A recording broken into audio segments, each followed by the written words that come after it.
Open Your Eyes is brought to you by the Belize Bank. Our country, your bank.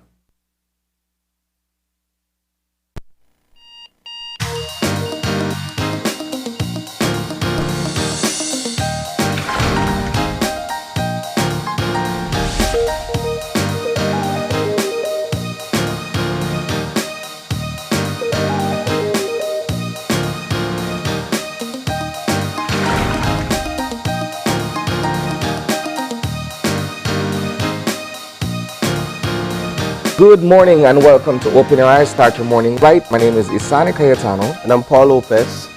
It is a Monday morning, today being the 8th of November 2021. A rather somber one for us here at News 5. We begin at Channel 5, my apologies. We begin first of all by acknowledging the passing of Alvina Cuellar. She is the mother of Marlene Cuellar. Ms. Cuellar passed away sadly on Friday night, and we take this opportunity once again to express our deepest condolences to Marlene and her family, her siblings, and all the loved ones related to Ms. Alvina Cuellar. I know that, and I do want to offer my condolences to the family. I know that Miss Alvina stands alone in her own right as an educator and a well-renowned educator in Belize. And we see the love and affection and condolences that has been pouring out across social media and across the country for the Cuellar family. And so we here do hope for all the best. Yeah, well, as a former SJC student myself, Right.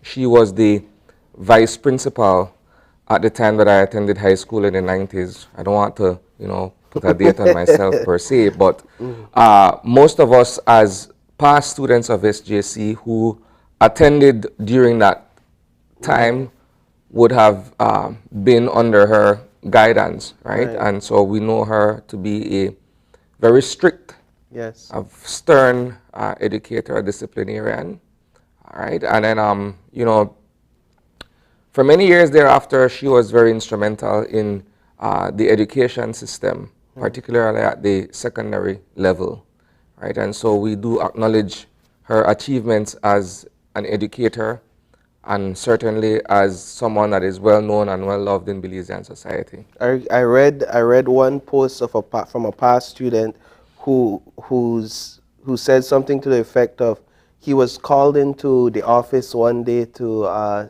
see Miss Cuellar. She was being called into the office, and when he got there, it was basically she basically called him in to let him know, hey, I hear you have certain talent, certain dance skills, and she was basically, and he spoke of the fact that she pretty much protected him, looked over him for his entire high school life, and if anyone would have wanted to do anything to him, she would be right there, looked after him against teachers, against students, and she groomed him into the person that he is today in terms of recognizing his talents, in terms of becoming a family man and setting a solid foundation. And so for me, it was heartwarming. I wasn't around at that time in terms of being in high school.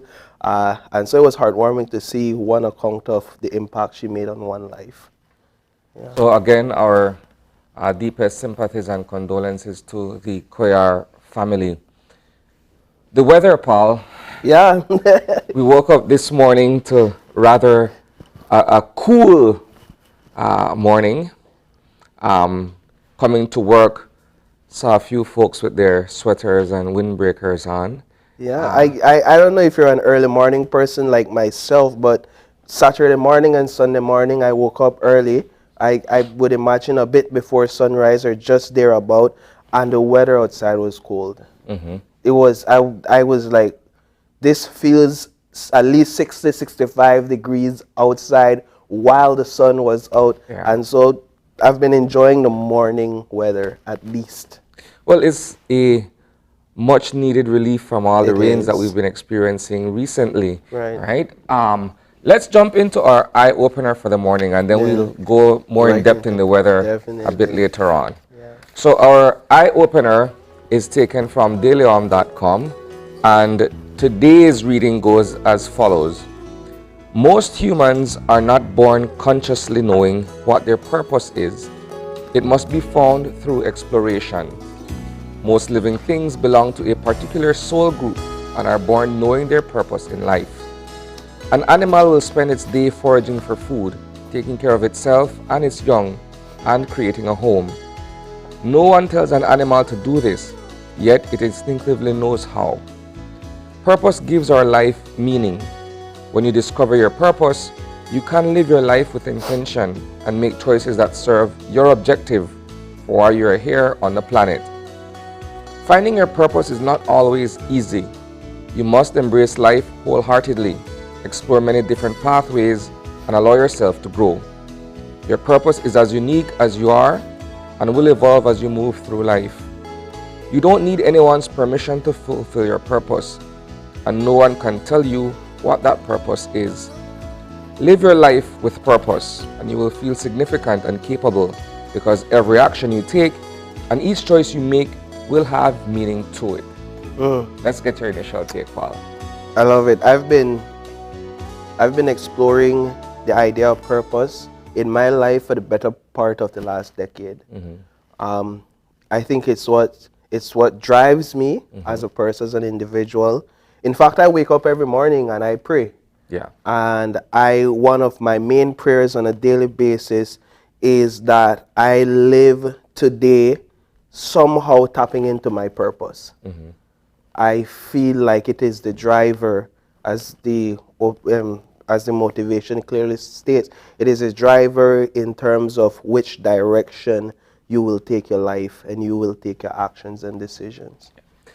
It is interesting you would say that because finding a sense of purpose, in my opinion, comes along with what we describe as the coming of age experience, right?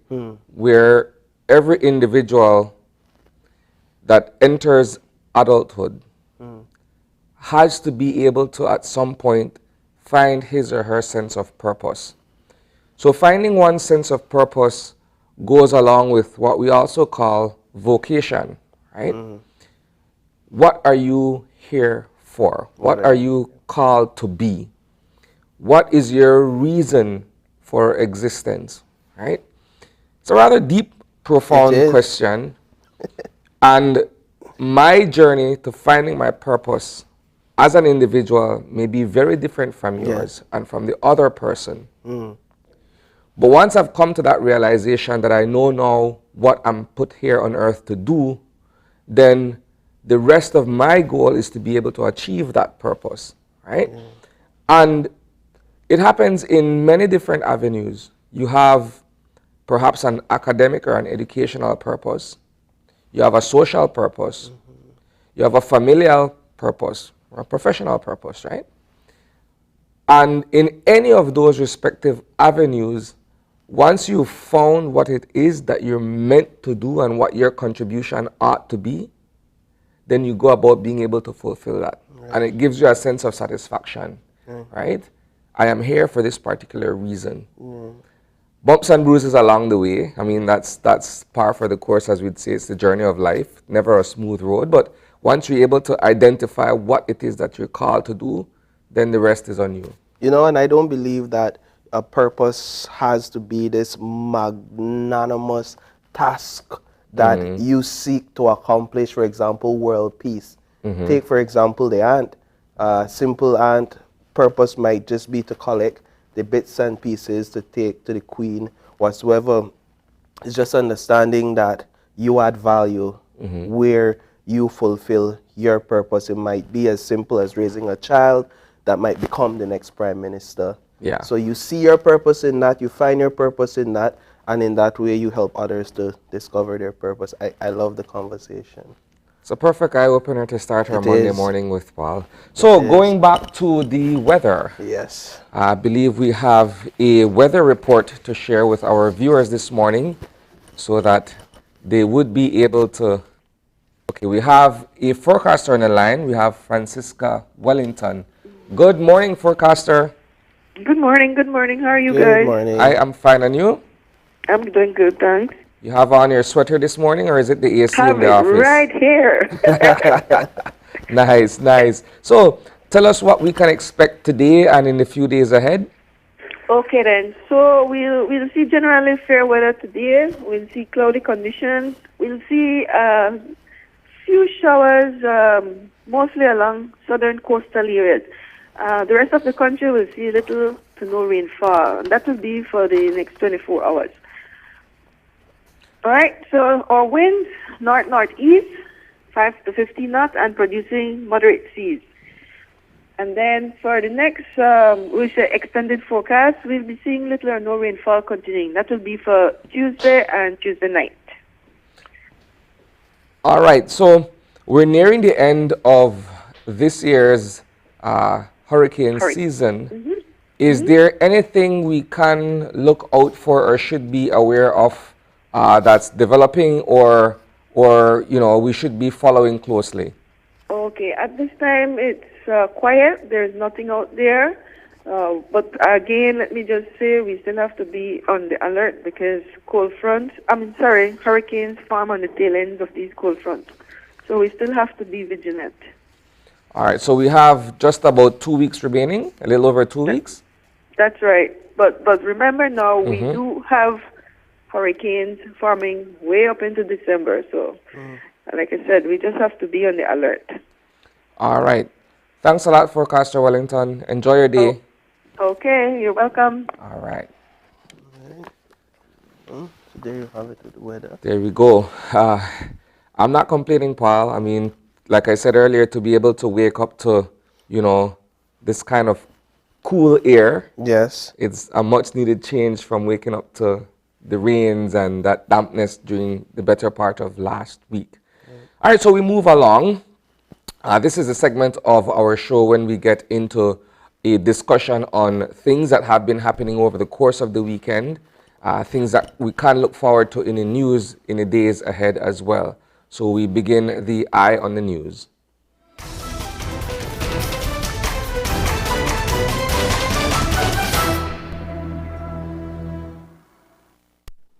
So, Paul, the talk of the country for the most part has been the landing of an aircraft on the Southern Highway on Thursday night. We led our newscast on Friday evening with a report on what was discovered on the scene and what developed on the ground when officers from the Intermediate Southern Formation responded to the scene on Thursday night. This was, as we reported, sometime after 9:30 on Thursday night. A twin-engine aircraft, a Piper Cheyenne 1, touched down in the area of Bladen. This would be in southern Belize. For those of you guys who are familiar, or you can jog your memory back, a similar incident occurred on November 14th, 2010, where an aircraft, an executive jet, also landed in that very same area. And a huge amount of cocaine was confiscated on the scene, and several police officers it was a group of individuals, including police officers, were arrested in connection with the landing and, of course, the movement or the offloading of the cargo on board the aircraft. And so this is eerily reminiscent of what took place in 2010. On Thursday night, when officers from the Immediate Southern Formation responded to the report of an aircraft on the road, they were met with gunfire by multiple armed persons. Initial reports suggested that it was 15, and it was only 4 of them who were responding to the aircraft. So they were severely outnumbered and outgunned, safe to say. there was an exchange of gunfire between the arriving party and the party on the scene that was there to discharge the aircraft of its contents. And when backup responded to the scene, they were able to confiscate as many as 750 bricks of cocaine, or kilograms of cocaine, right, that were packaged off in bales. Now, also found at the scene was a vehicle, a black Nissan Rogue, which, according to the Commissioner of Police, is the registered property of a police officer identified as George Ferguson. In the rear of that vehicle was a cache of weapons and ammunition, right? One of those weapons reportedly stolen from the police station in Sokots, right? And this is a high-powered AR-15 rifle. It bears the marks, property of the government of Belize and the suburb of Florio, the motto on the weapon itself. All of that to say this. So we know that that's what transpired on Thursday night. And so we know as well that there was the involvement of police officers by virtue of the fact that this vehicle was on the scene, right? And the commissioner was able to say definitively that it belonged to this particular lawman. People were asking, okay, so who else were involved? Right. And what were the circumstances surrounding the landing of this aircraft? So that's what we went into over the weekend. On Saturday, there were additional developments in terms of arrests being made and persons being found in the vicinity of where the aircraft landed. What I want to do at this point is to share verbatim from a report that is in circulation. Now, this is what we would call a situation report, a SITREP, right? And of course, an after action report, which describes the action that was taken upon apprehending these individuals. So I will read verbatim from what was shared across the media over the weekend. Okay, it says here, on Saturday, the 6th of November, 2021, about 5:12 p.m., acting on information received of two suspicious vehicles, one being a black Nissan Rogue SUV without license plate and tinted, and the other being a maroon Nissan Versa without license plate, also tinted, traveling from Punta Gorda town towards Independence Village. Based on the information received, Corporal M. Chun, PC D. Flores, left to intercept the said vehicles in Bella Vista Village.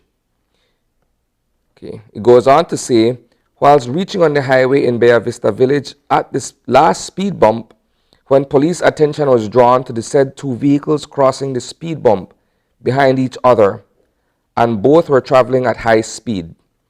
As a result, the vehicles were pursued, where the maroon car was seen in the front and the black Rogue was traveling behind.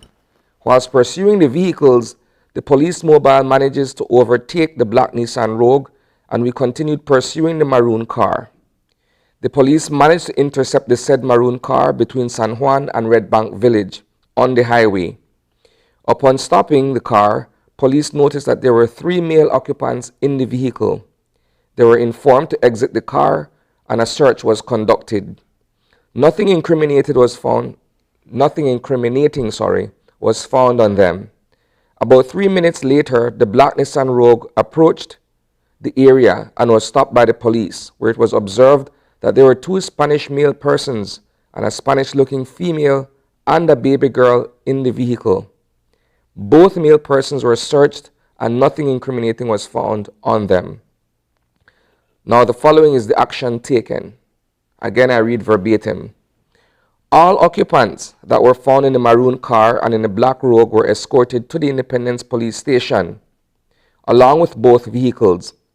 At the Independence Police Station, the car was searched where two summons to a witness were found in the name of Elmer Na, Corporal 1229, and George Ferguson, Sergeant 440, and a black magazine holster with the name stick to it, Arnold R.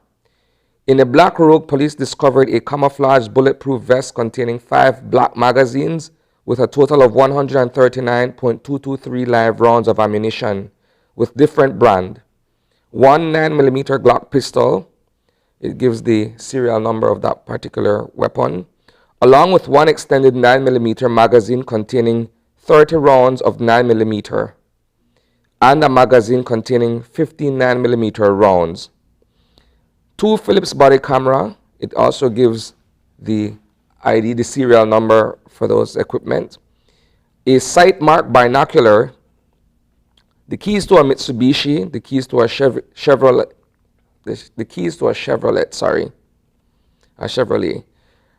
Midland radio, and a small transparent bottle with markings Colombian coffee containing some green leafy vegetable substance suspected to be cannabis. The firearms ammunitions were all sealed in their presence and kept as exhibit.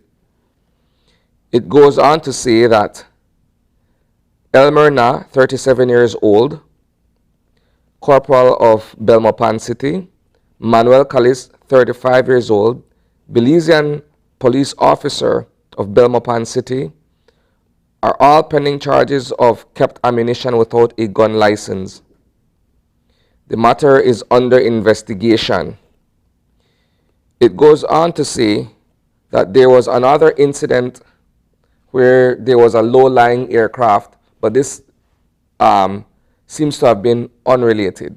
Now, I go to another piece of document that is also in circulation, and this is signed by a justice of the peace, and it's essentially a letter, an information of complaint, as it is called.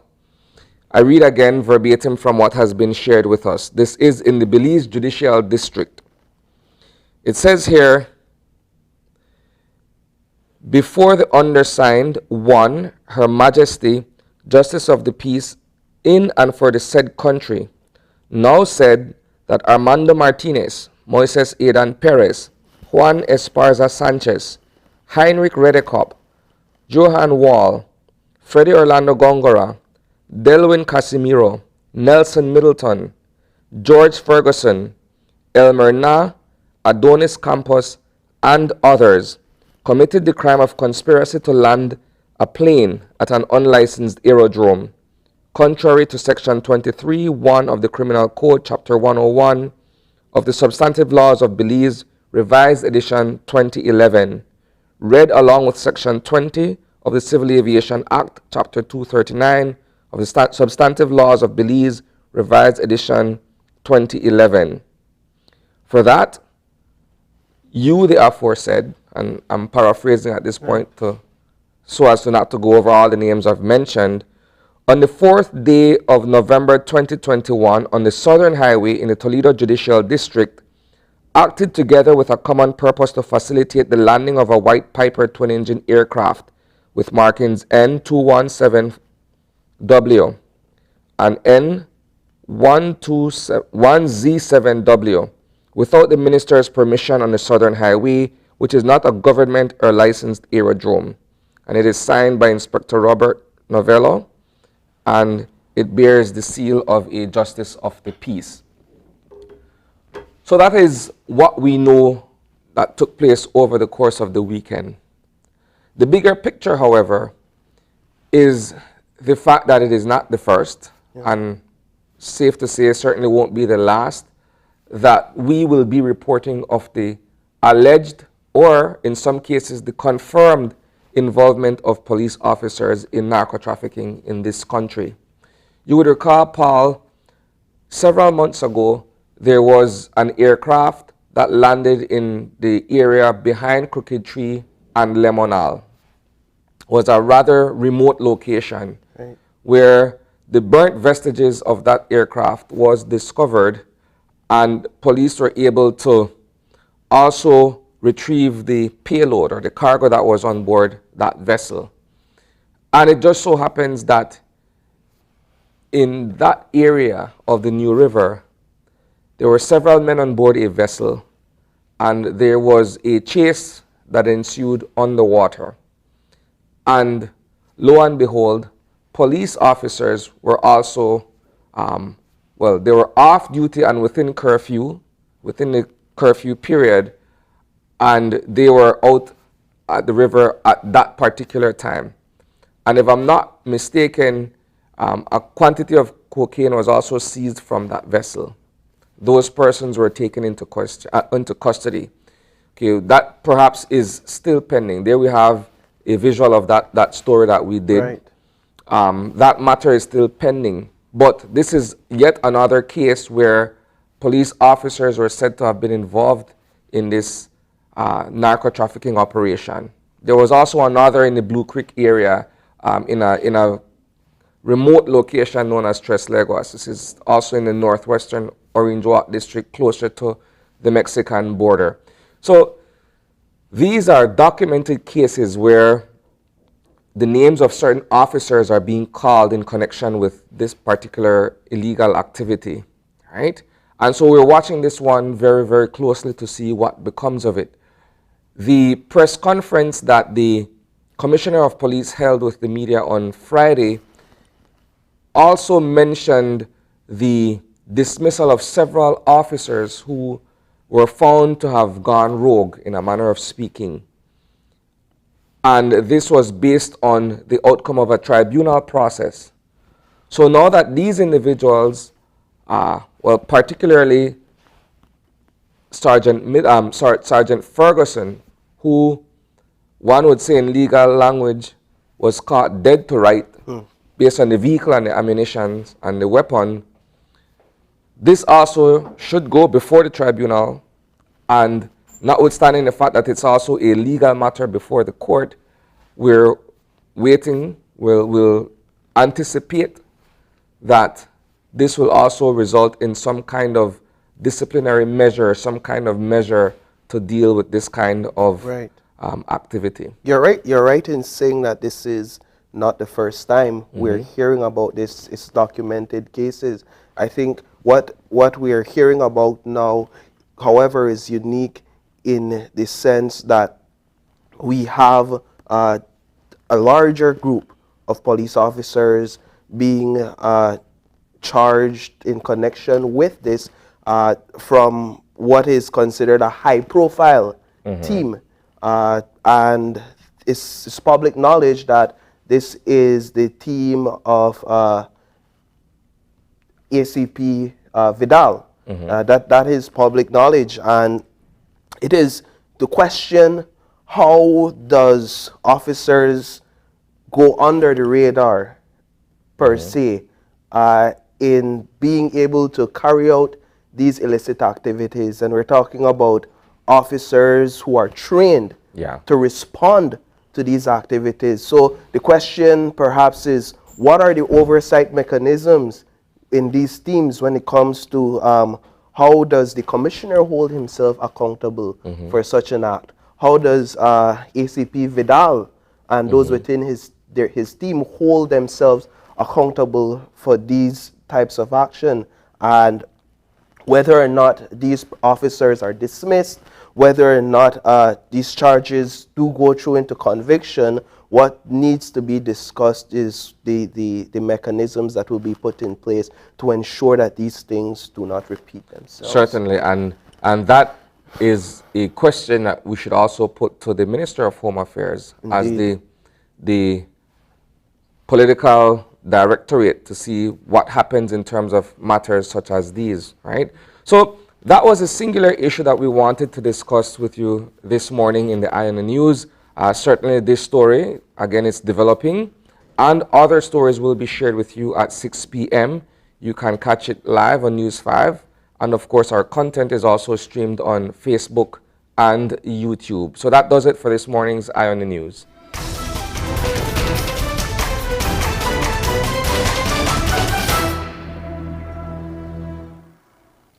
So, Paul, we have interesting conversations in the show this morning. We do. The first conversation we'll have, and it's going to be an extended in-studio discussion, is with Prime Minister John Briceño, who is back from Glasgow, Scotland. And you would recall that he was there with a team from the government of Belize as they participated in the World Leaders Conference and, of course, the initial days of the COP26.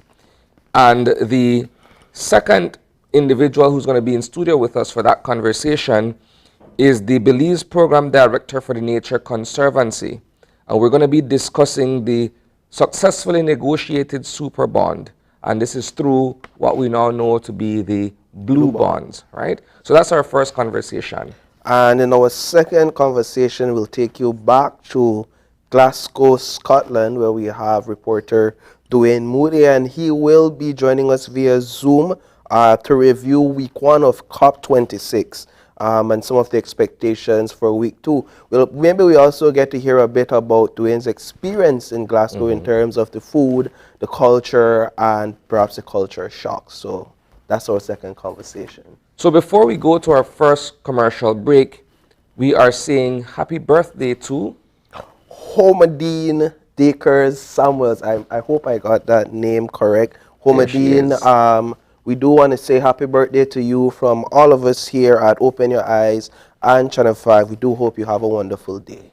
All right, so with that, we go to our first commercial break. And when we return, it's to have our discussion with the Prime Minister and, of course, the Belize Program Director for the Nature Conservancy. Stick around.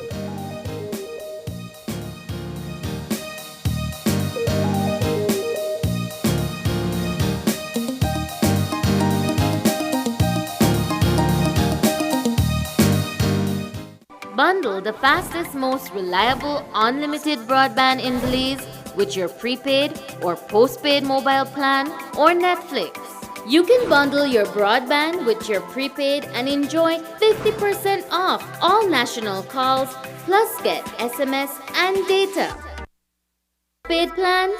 Then bundle with any speed and pay only $25 extra monthly to enjoy unlimited smart-to-smart calls, plus 500 minutes, plus 6,300 megabytes of data. Stream unlimited HD movies and TV shows with our broadband, plus the Netflix add-on for only $30 monthly, and enjoy streaming on your laptop, TV, phone, or tablet. Visit a smart showroom near you to sign up or upgrade to the bundle that's right for you. Smart, bringing people together. Imagine going through your entire day without the burden and risk of carrying cash on you. Belize's shift to digital wallets has begun with eCash. We can now skip the cash when collecting money or paying for our essentials, all while using a fast, easy, and secure platform. Simply add funds to your wallet via bank transfer or at an agent, and you're good to go. You will be able to make quick, easy payments simply by scanning QR codes. And best of all, it all happens just like that. Payments are as easy as clicking a link online or scanning a QR code. Download the eCash app from the Google Play and Apple App Store today and take your first step into a cashless lifestyle. The future is here with eCash. For more information, visit www.e-cash.com or contact us via WhatsApp at 613-0257 to find out more.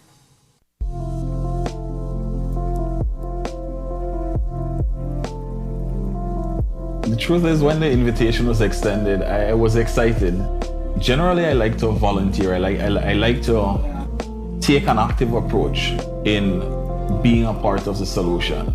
It was a welcome opportunity simply because whilst we talk a good talk with respect to achieving gender equality in the workplace, this was another opportunity for me to be a part of that movement, be a part of that discussion. I like to be reminded that we have other people who are willing to bring the issues to the forefront. And in attending the Engaging Men and Boys Workplace Training session, that is what I took away.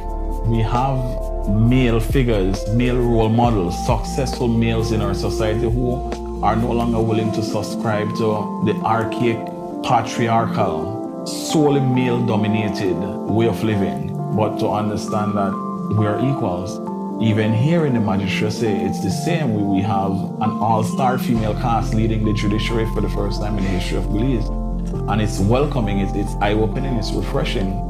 My biggest takeaway is, whilst we have come a long way, we still have a longer way to go. But I'm comforted by the fact that I was not the only driven male in that discussion. And to hear like-minded males speak on the issue, to hear that passion, it comforts me knowing that we do have a way forward, assisted by men. But I wouldn't want to think that 10 years from now we'll be having the same discussion. It shouldn't be.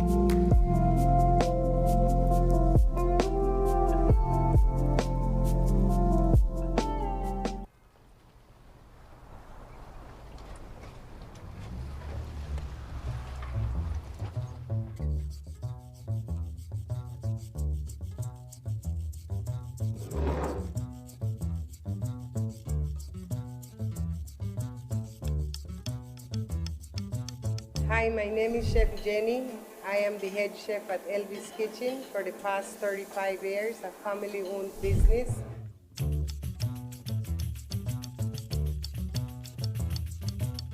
As a chef and fisherwoman, I have always wanted to know where my fish was caught. I found this opportunity for Elvis Kitchen and especially my customers so that they can know where their fish was caught.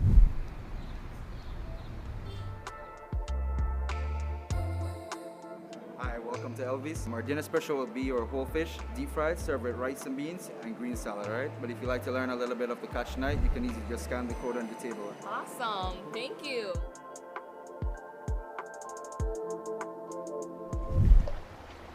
So now you know where your fish come from, and I have a whole new market.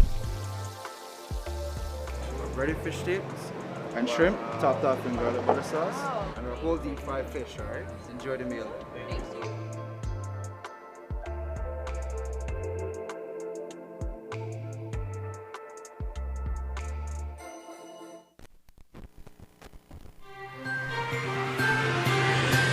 Today's COVID update is brought to you by Fulltech Systems, your technology center, where you'll come for the price but stay for the service. And welcome back. As we mentioned prior to the commercial break, our first discussion this morning is with the Prime Minister of Belize as well as the Program Director for the Nature Conservation in Belize as well. And we're discussing this morning the shift to the blue bonds. Before that, however, and I want to welcome you guys both. Thanks for joining us here in studio to have this conversation with us. Before that, however, PM, I would like to get from you perhaps a brief recall or a summary of your attendance at the initial days of COP26 and of course the World Leaders Meeting. What was the experience like for you this time around as the Prime Minister, which is a totally different capacity perhaps from your previous attendance, and your representation of this country there? Well, first of all, thanks very much to you, Isani and Paul. But before we start off, I need to start on a kind of somber note that my heart goes out to Marlene and her family on the loss of her mother, and kind of remember hearing that her mother was sick by COVID, and we were quite hopeful that she was going to recover. But it gives us a reminder around us that COVID is for real, and I wish that we can get more and more people vaccinated, because more people vaccinated we have, the less chances there is of a spread. so that then the vulnerable people that are already vaccinated are better protected. No? So I want to start off to Marlene and to our entire family, that our heart goes out to them, our sympathies, our love to them, that we are with them during this very, very tough period. But saying that, Isani, I have attended several COP meetings when I was Minister of Environment. But now that I went as the Prime Minister, obviously it's a totally different ball game. Quite exciting to be among your colleagues, some of the big boys and girls, in the league, in the world. But once you're in there, you realize that you're one among equals. We all represent our own countries. And that Belize is in a position where we can boast and that we can, trying to find the right word, where we can throw at them, I would say throw shade at them. We are doing our part. And the Blue Bond is a part of what, that we'll discuss a little bit more later. In conservation efforts, Belize is among the best in the world. I mean, we have about almost 30% of the land under protected status, over 60% under forest cover. With the agreement that we've signed with TNC, by 2026, we are going to have about 30% of our waters under some sort of protection. And the developed countries have not done that. What they have done, they have destroyed their environment to be able to develop themselves. But that development is now having a direct impact in countries like developing countries like ours. And my frustration, and when I lashed out, in effect, it was not planned. When the lady asked me the question, was that to point out our frustration and saying, here we are doing our part, but you big guys are not doing your part. And now you're talking about adaptation. I rather mitigation and not adaptation, because adaptation means that you have to adapt to the new changes. But that said, then give us the money to be able to do these necessary changes. I believe that that comment that you made elicited a response from Boris Johnson, correct? Yes, it did. And Boris Johnson had to admit that he could understand and agree. I mean, with what they said. I mean, when you look at Miami was swamp, and then get rid of all of the mangroves and get rid of all of the marine life and then fill up and pretty and air conditioned and everything. And now we can't do that. Not that we want to do that, but the point is now for us to be able to protect you, Miami, your lifestyle, we have to keep our mangroves, we have to have more forests to be able to help to reduce the temperature in the world. But then, how about our people? We also want to have a good life. And to us, that is, I see people in Monkey River, that Monkey River is pretty much washing away. That's a direct impact of climate change. Climate change is here, and we are living it. Let me ask you this, and perhaps I can also phrase the same question to Julia as well. Do you guys believe that it's somewhat of a double standard, that some of the very countries whose economies have been built on, for instance, fossil fuel, and then you have another country, a developing country such as Guyana, for instance, that is now realizing all these reserves that it has and perhaps already has a plan of how to further develop its country and its people by way of exploiting these oil reserves, being told, let's move away from fossil fuel and move to clean energy. But these are the very same countries who have built their success on fossil fuel. Do you guys believe that perhaps it's somewhat of a double standard? Well, certainly it's a double standard, but and it is something that has to be addressed, and that is what then is upsetting, that they would throw trillions of dollars in going at coal and going at oil that are emitters, and create temperatures to rise. But yet, one fight we have to be able to get $100 billion, which is nowhere enough. Now we're saying we're not going to get that $100 billion until about 2023 or thereafter. And we have to find a way so that we avoid the double counting and, double accounting so that then they give you $1, but then they count it at $2 or $3 or $4. That all of these things that we have to do. And Guyana is right; they have to express a certain amount of frustration. Now that they have one of the largest reserves in the world, now the developed countries on Bohola, you can't develop it because of the effects it's going to have on the planet. I just coming out of Glasgow, I wanted to ask about the Glasgow Deforestation Pledge, where leaders committed to completely end deforestation by 2030. And let's not make any mistakes. Belize is not free of charges when it comes to deforestation. Gold mining, we see illegal logging, we see illicit activities from persons, illegal immigrants coming in from across the border. What are areas in reaching this goal of ending deforestation by 2030 do you see more investment needs to be made here in Belize, and how does your administration fight the interests of these huge corporations that seek to abuse our forests? Well, as it is, we have about 60% of the country is under forest cover.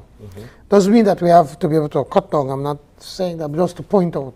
But there are two things that has to be done. One is a reforestation program, and secondly is more in the policing to ensure that there's not encroachment where they should not be encroaching, that it should not be. If you notice on the Hummingbird Highway for a few years now, you see people are going more higher and up on the mountain side. These things start to have erosions and other problems. It's enforcing the laws, ensuring that we don't have encroachment, ensuring that we don't have illegal logging, etc., etc. And this is where funding can come in to help us, because we have limited resources.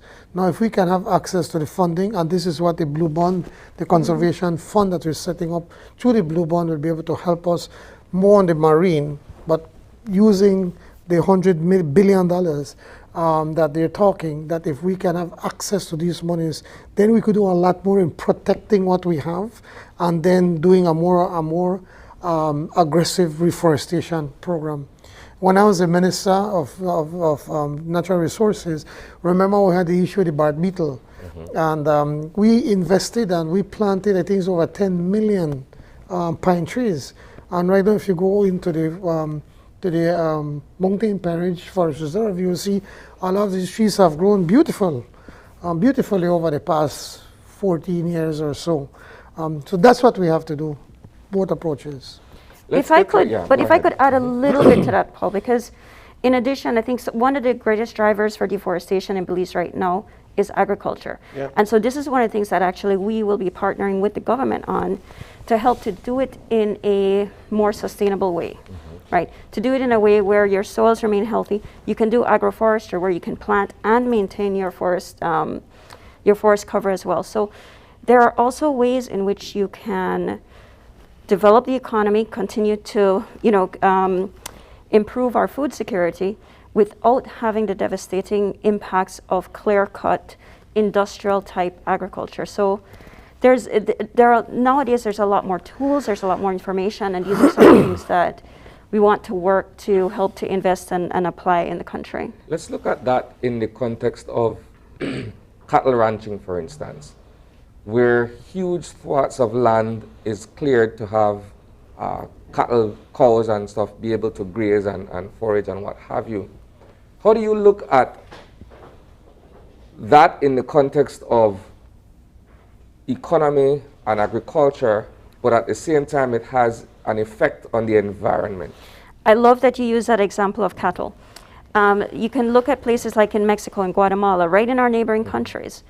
there are different techniques that are being used called silvopastoral, where they don't cut down the forest. The cattle are actually roaming through the forest. They have a healthier diet. They are actually producing more because they're healthier, and they're not having the impact on the environment as you would if you cut the forest. So it's just a different way of doing things. I think we as Belizeans, we tend to, we have this mindset that when you go in, you're going to do, you're going to clear for corn or you're going to clear for cattle. It's just the way that it's always been done.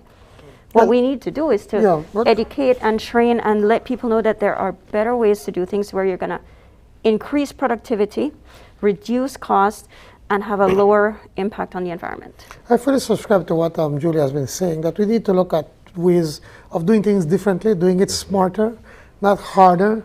And for instance, and using the example of cattle, it's a matter of, again, one, that you don't have to clear cut everything. You need to leave, as it is right now, we're in discussion with the Minister of, both Minister Landy Habet and Minister Mai, about ensuring that whenever you're going to do agriculture, that a certain percentage of your land is left intact to protect it, one.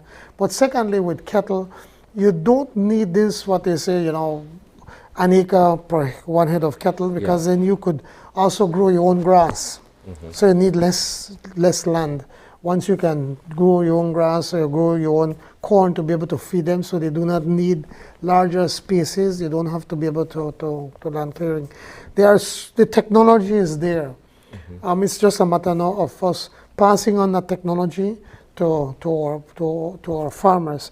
And one last thing before we move on, it's important to point out that the greatest threat to the environment in countries like Belize is poverty.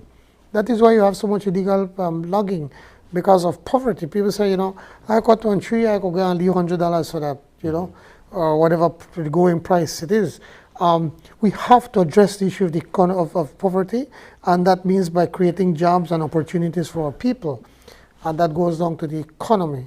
So it's all interlocked or intertwined, that one action has an effect on something else. So we have to be very careful as to how we plan the way forward.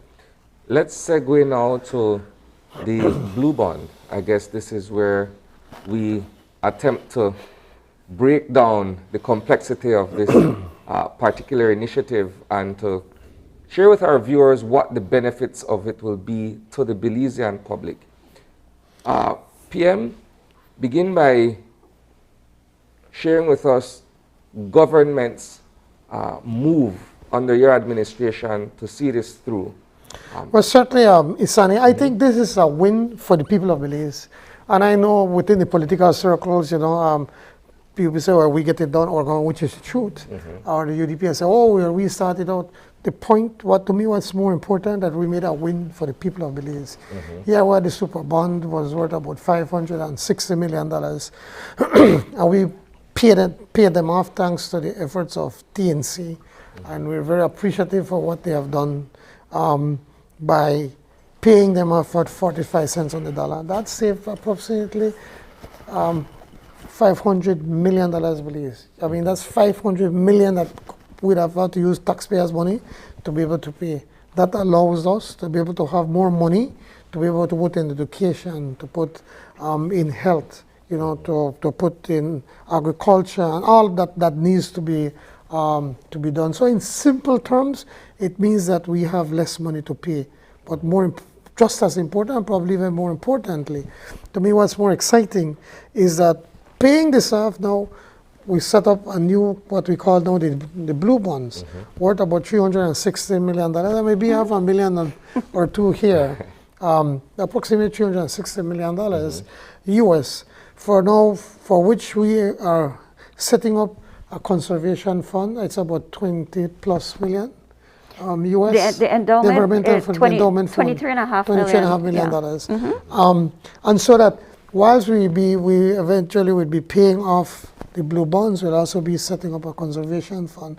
We're going to be having monies available for mostly marine conservation at this time. Presently, the government is only spending about maybe $2 million a year, and that's nowhere enough to be able to patrol, for instance, or waters. When people are out there doing illegal fishing, and shrimp and conchs and everything else, just Yeah. raping Pillaging the sea. the sea. And so by doing this now, government, a portion of that money is government will be able to access it through for the Fisheries Department or Coastal Zone Management or Coastal Zone Management Authority. It's something that has been there for so long, but has not been able to really do its job properly because of lack of funding. And then we'll be able to have also monies available for the NGO community, for fisher folks. And I want to bring this home, that the areas that we're going to be setting up for as conservation areas, it is not going to be areas between the reef and the mainland, so where our fisher folks do most of their work.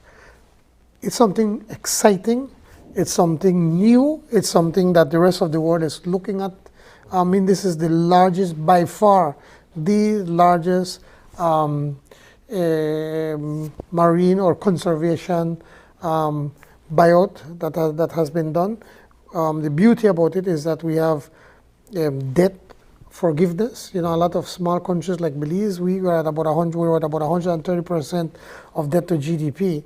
So we get debt forgiveness and at the same time setting up monies for conservation. So it's a win-win for us as Belize and for Mother Earth, for everyone. Let's get Julie's perspective from the Nature Conservancy. How critical has it been to be a part of this initiative and to see it through to success?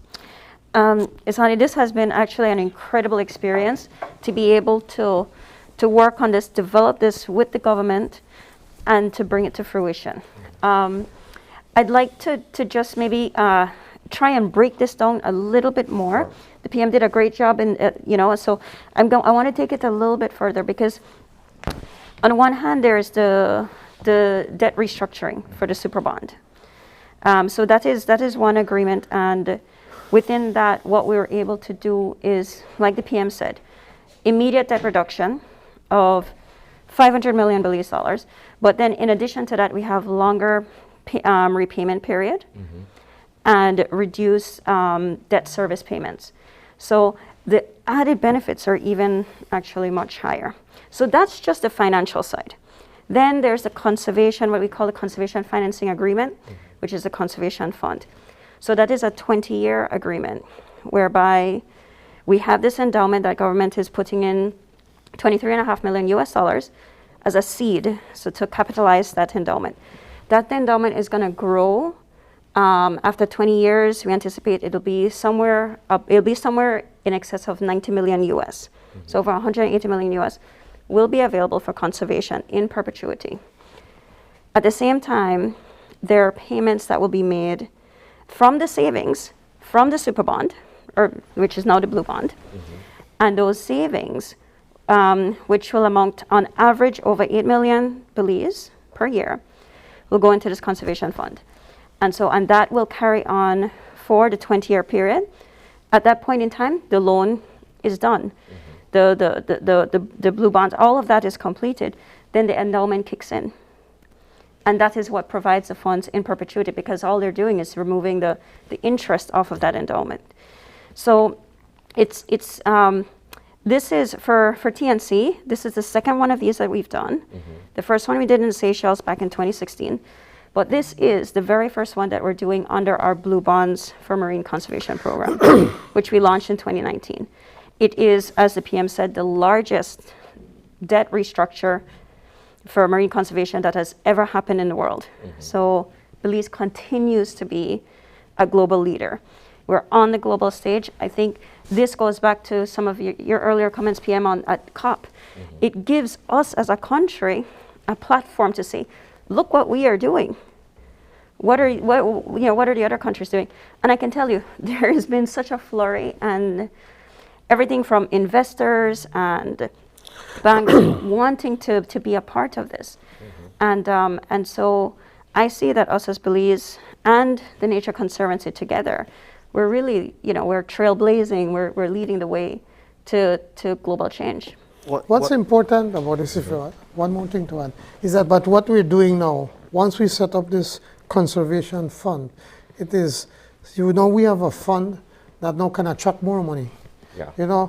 Good money attract more money, and since this is good money, now you have, since this is looking mostly at marine conservation, but then also if the Jeff or any other group or association or business or company wants to make a donation for conservation, the Chicky Bull, for instance, that I know FDC, Friends for Development Conservation, that they're working on right now, if they can get funding and they need, instead of everybody setting up their own little funds, they can put that money in that fund, and then the monies that they put in there is going to be earmarked specifically for that work. So to me, that is what is exciting about it, that once we set this up and it is managed properly, because it's going to be managed by TNC and ourselves, and the NGO community is going to be something open and transparent so that everybody can see,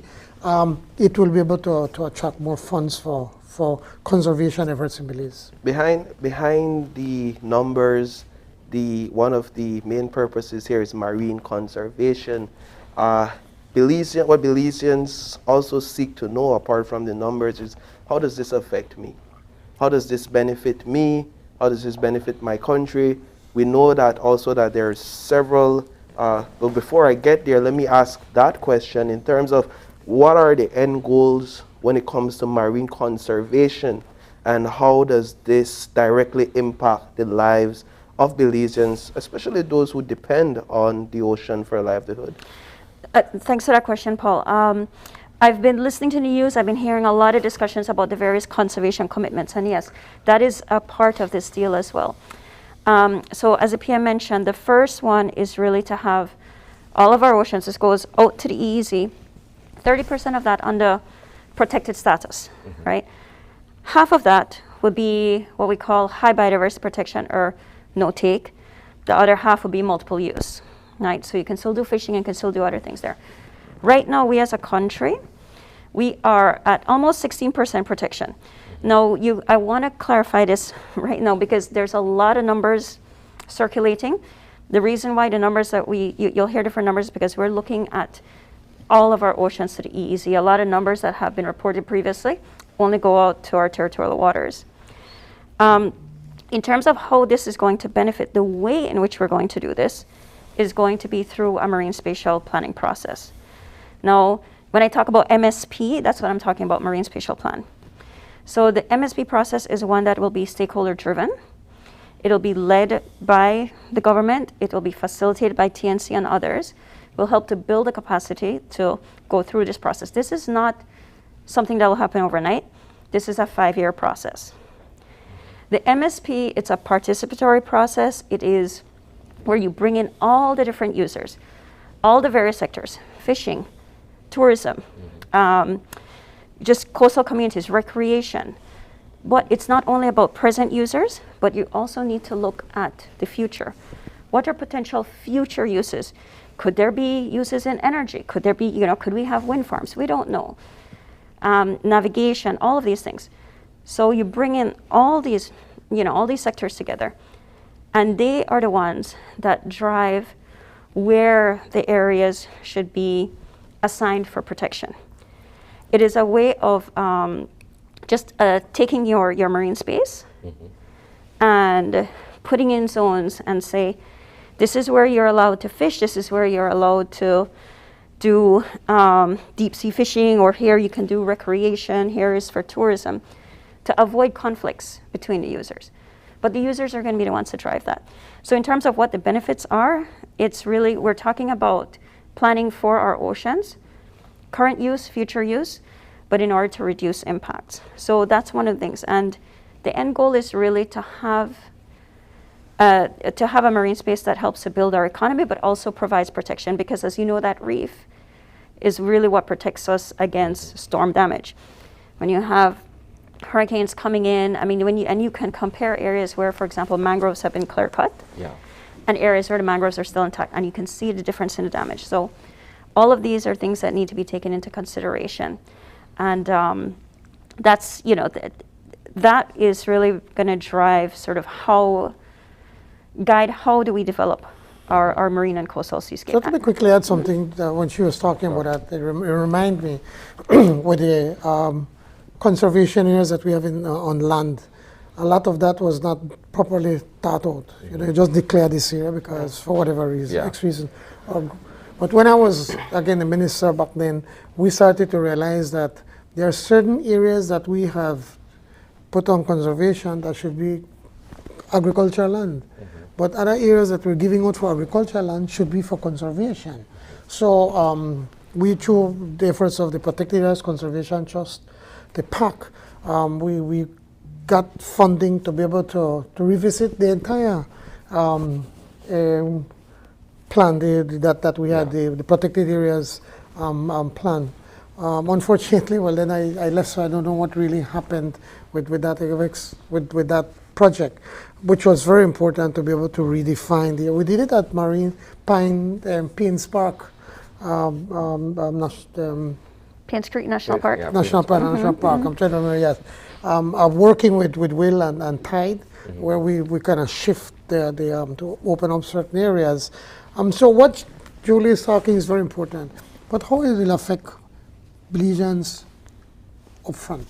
Well, there are certain ways. Differently, certainly is that there's less money that we have to find to be able to pay these loans. Then that means that as a government, we have more money to be able to do the things that we promise in Plan Belize.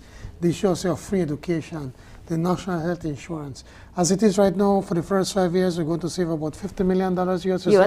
That's $100 million now the government is going to have available that we'll have to pay out to be able to use to do some of these things. And I know people like to say, well, how it affect me now, my pocket? Well, then your child can go free to school. Or you have a national health insurance program that your children, your family can have access to basic healthcare services. This is how we'll be able to be able to help, that we'll be able to work with Minister Garcia in making more monies available to help families in need, the food program, and so many other things that we have. The counselors so much need. And $100 million can go a long way when you have these needs. How would we be able to gauge accountability for the expenditure? Because we've seen what happened with the Petro-Caribe funds when monies were made available at a national level that ought to have been used to develop the people and the country of Belize. Well, they're slightly different in a sense. In this sense, it's not that we are getting $50 million US or $100 million. It's just it's $100 million less that we have to pay. Yeah. The difference with Petro-Caribe is that you are being given money so you to be able to spend or to do things that will help the country. As Julius, Minister Espat pointed out, Julius Espat, and I agree fully with him, and we need to start to work on that, is to really do an audit on Petro-Caribe and see where these monies were spent and on how it was spent. I think we need to, the Belizean people need to know. But in this case, we are going to be paying out less for loans. That will then allow us to have more money to be able to do with the portions of Plan Belize. For instance, I'll give you a simple example. The UDP government spent over $100 million in housing whilst they were about $8 million per year. We, in our first year, we're going to be building about 150 homes. Ask the UDP government to show us 150 homes that they built in 13 years after they spent almost $100 million in housing. That is the kind of things that we have to be able to look. We have to ensure, we said that there are 3 things that we wanted to do, that we have to do immediately when we get into government, is to be able to have control over COVID, to grow the economy, and to fight crime. I think we've done very well in the first 2, and the third one is a much more complex one, but one that requires not just the Minister of Police, but it requires the Minister of Human Development, Dolores Garcia, the Ministry of Youth with Kevin, the Ministry of Education, and the Ministry of Finance. It has to be a complete whole government approach towards fighting crime, because fighting crime is not just criminals but also poverty and the problems that we face. But that can be a discussion for another day. Going back briefly to the consultative process for development that you spoke about, is there a timeline in terms of this consultation process? And while consultations are ongoing, are there any organizations on the ground already working in these areas that you've identified and you're able to invest in while you consult towards an end goal? So 2 things I want to mention there. First of all, yes, it will be within the next year. We're going to start the marine spatial planning process. I anticipate it'll be sooner. We wanted to give the government enough time, though, to make sure that they're able to build a capacity and prepare. So that's why we said, okay, within a year, we're going to start the MSP process, that consultation process. However, next week, we start a stakeholder engagement process, another consultation process for the development of the conservation fund. So this independent fund that is going to receive, on average, over $8 million per year for distribution, still has to be set up. But that's going to be set up with the guidance of the stakeholders.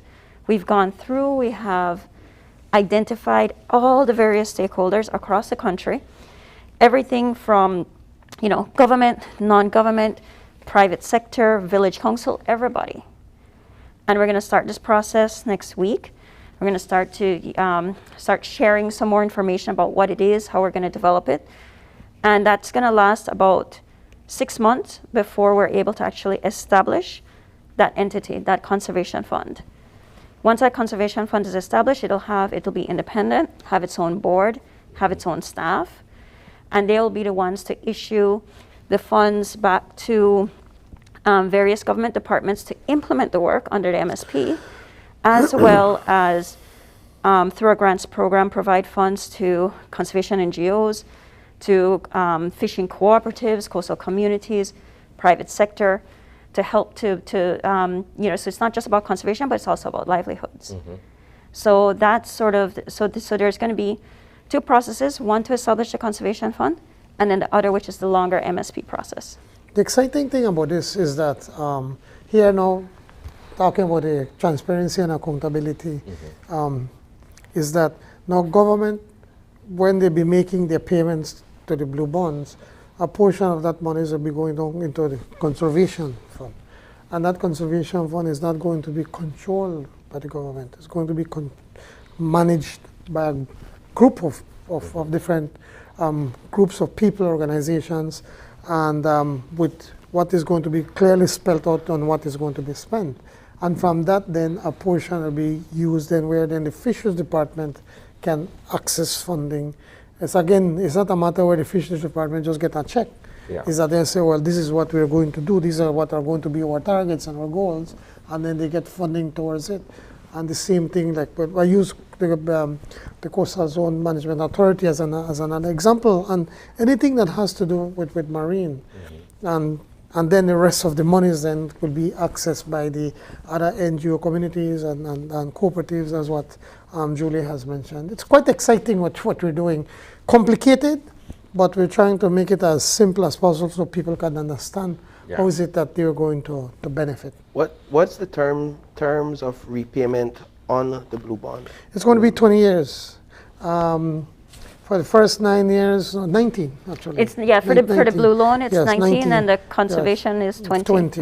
And the 19 years, the first 10 years is going to be interest, and then the last 10 years interest and payment and the principal. These are running simultaneously, or? Yes, simultaneous.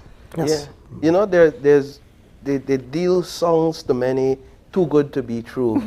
And there's always this question or this criticism. It's not too good to be true. It's not enough. We need more.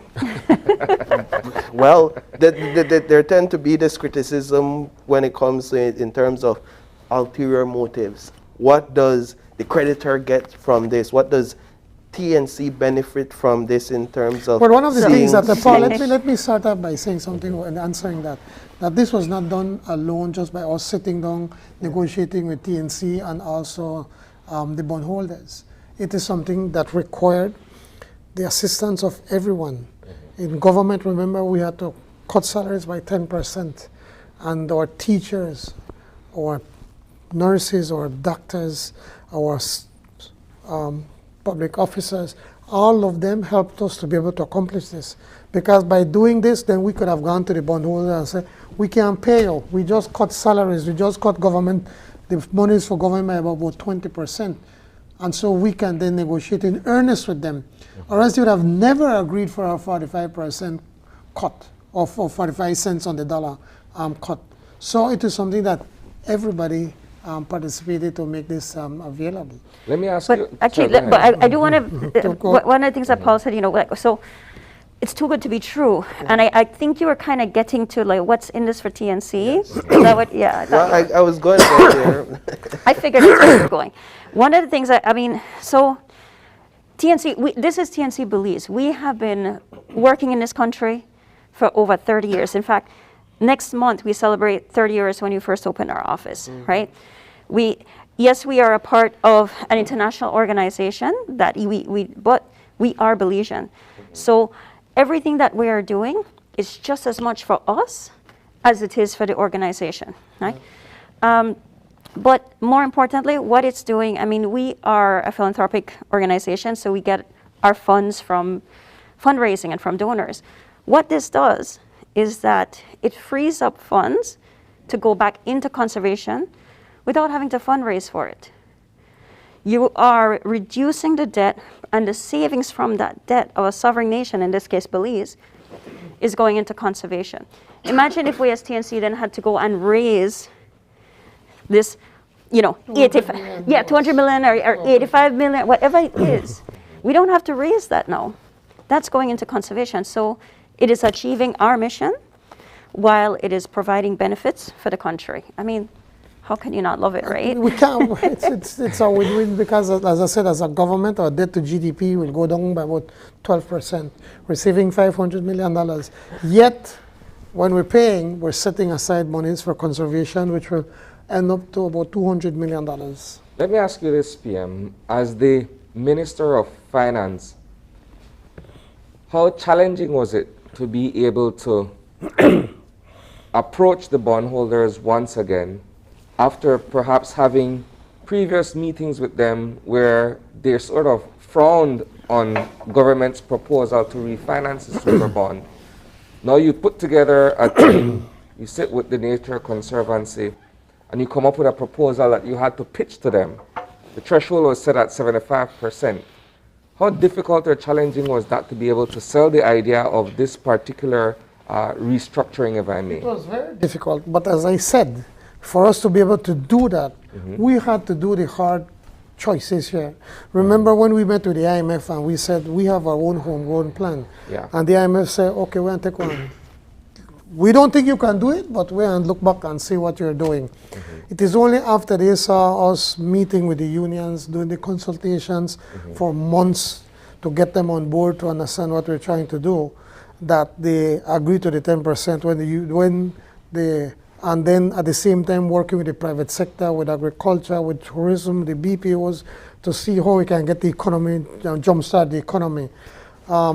The IMF said at best we're going to have 3% growth. But when they saw what we're doing and seeing that, for instance, on our second quarter, we had growth of 22.3% growth. This quarter, it seems we're going to have about 10%. So by the end of this year, as opposed to 3%, it seems that we might have 7% growth to GDP. Then they're saying, okay, I think we see what you're doing, and we kind of agree with what you're doing. And then that allowed us then in earnest to negotiate to the bondholders. Because earlier the bondholders said, well, we know the talk. Unless you... That's what I was alluding to. Unless you get a stamp of approval that from the IMF that you raise taxes and you cut salaries and you fire people, we're not going to talk. But once they saw what we're doing and the IMF was that, and that TNC was a serious partner, then they started to talk slowly and then realized that, okay. And of course they pushed to get more, and we said, this is it. And we started off offering 30 cents. And in our mind, we said we wanted to reach at 50 cents.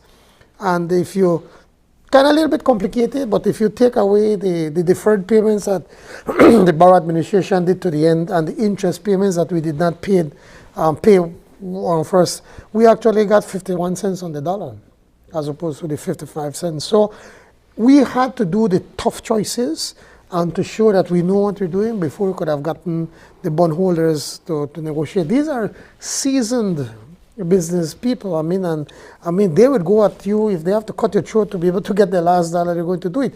But then, when we pointed out to them, it's not only about debt forgiveness, but look at what you are going to do. You're going to help us to be able to do some conservation work in the country, something that's totally new in the country. You are going to be a part of history, in effect, and that kind of helped because then after they said, well, TNC will get all of the glory, and what are we going to get? That's what some of the bondholders were saying. But we managed to convince them that it's not only cutting the debt, but also doing something good for the country. Of a political nature, not in a partisan way, but let me ask you a question of a political nature. I look at the tenure of our leaders of government, and perhaps one could say that over the past 4 or 5 terms, there have been monumental achievements under each particular prime minister. I look at, for instance, under the previous administration, we had the movement to go to the ICJ. Under your administration, but the ICJ was done by the PUP. Everything was done there. It was pretty much. I'm not so much talking about the but it just needed to correct you that was the job, the work of the PUP government. Fair enough. It's the same way that the UDP would say that this one is their work as well. But I'm not looking at it. That's another matter. At it from that perspective. You'll forgive me. I'm simply saying, look. They turned that down 3 times, you know, this thing. But anyway. All I'm saying is that under each government, there is a monumental achievement for Belize, right? So we're going to the ICJ. That's one. This one, we're fixing the super bond, so to speak. But it's the beginning of your legacy as the Prime Minister of this country. This is perhaps the first landmark achievement that you would have overseen in your term in office. But it's just the beginning of the journey, in a manner of speaking. What else is there for you guys to be able to tackle in terms of matters of national interest? Poverty, crime, the economy, COVID, all things that we're working on every single day. And we're starting to see some benefits. As I said earlier, the issue of crime is going to be a long-term one because it includes poverty and education. I'm sorry? So is the issue of poverty and the issue of education. Of course, and that is why we already are saying that we want to start off with free education in the south side, because that is where an area of crisis, so we want to be able to do that. We just agreed in cabinet that we're going to double up the food program, because again, people are still not working to the point where we are. But we are having, for the first time in the history of Belize, an investment summit where we have businesses that have shown some kind of interest in investing in Belize that has passed $600 million, and that has never been done. We have a different approach to things. The former Prime Minister was a gifted orator and a gifted lawyer, but that clouded his vision of getting things done. Come from the private sector, where you have to set goals and where you have to make sure that I know what it is to pay a mortgage. I know what it is to pay a loan for your business, and if you can't do that, no disrespect to lawyers, all they need are a laptop or an office and then good to go. I have invested millions of dollars in this country, and I know what it is that you have to pay, and I bring with that same mentality into government. How is it that we're going to get to point B? What are the things that have to be done? And having a simplistic approach is much better than trying to talk fancy words and confusing people. The end of this week marks a milestone for administration. Not the end, it's the 11th. When is it? That's yes. Thursday or Friday. Yes, Thursday. 1 year in office. One would argue that your administration haven't been able to realize those goals as it relates to security at this time in terms of tackling crime. More so, one of the things you spoke about in your campaign was trust, and renewing trust within the the system, the judiciary and crime-fighting system.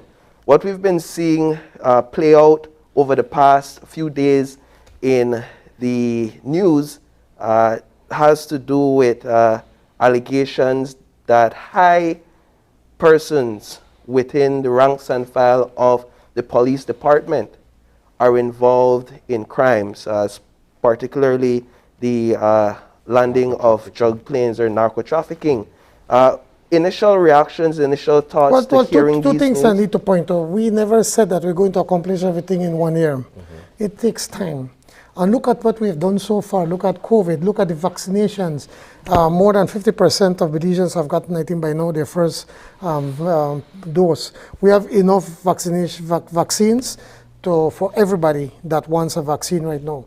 The UDP government only made arrangements for 100,000 doses, which is only for 50,000 people. And then even pay for it. We had to pay for it. And we have done an aggressive testing for COVID to try to contain it. Now that we had the Delta variant, the previous government had to deal with Delta. We had to deal with Delta, and that spreads like crazy. And so we've been doing everything possible to do that. Look at the economy. We've been opening up the economy. I have visited Guatemala, I visited Mexico, speaking with heads of state to be able to open up markets. Our Minister of Agriculture has been to El Salvador to be able to see how we could open markets. Agriculture has been growing faster than it has ever done in the last 13 plus years. The BPO, so we've been doing something on agriculture, on the economy. And then when you look at the issue of crime, never in the history of Belize have a government made such a bust that happened over the weekend, where high-ranking people seem to be implicated, and that the commissioner and the minister of police have said, we are going to go after them, or we are going to bring in every help we can get to be able to arrest these people. Today, several of them are going to be charged, something that has not happened before. So now, trust, you can't win trust overnight.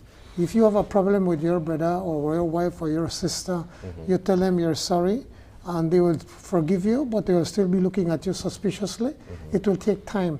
And that is how it's happening with us. We have to be able to win back that trust that was destroyed by the previous government. Do you think or believe that there is complicity in the ranks of the department in terms of constant allegations of officers being involved in illicit activity?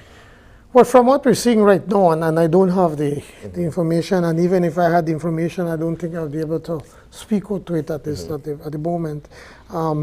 That, you know, it was always worrisome, and we kind of used to joke about it previously when we were in opposition, that, you know, the police go north when the plane lands south, and vice versa. And say, what up? Now that this happened, now you kind of wonder, maybe there was something there when we were joking. Maybe there was something there that within the ranks of the police. And this is something, gentlemen and Julie, you don't believe me, but, and I've said it to many people privately, this is what sometimes gives me sleepless nights, that the narco trade, they have so much money that they could just come over and just buy over everybody, and who no one pay, they could do things. I wish, God forbid that it never happens in Belize. Look at what happened to a country like Mexico, where the narcos have pretty much taken over large areas of their country, and as much as the federal government has been fighting and tens of thousands of people have lost their lives, billions of dollars have been spent, they still have not succeeded.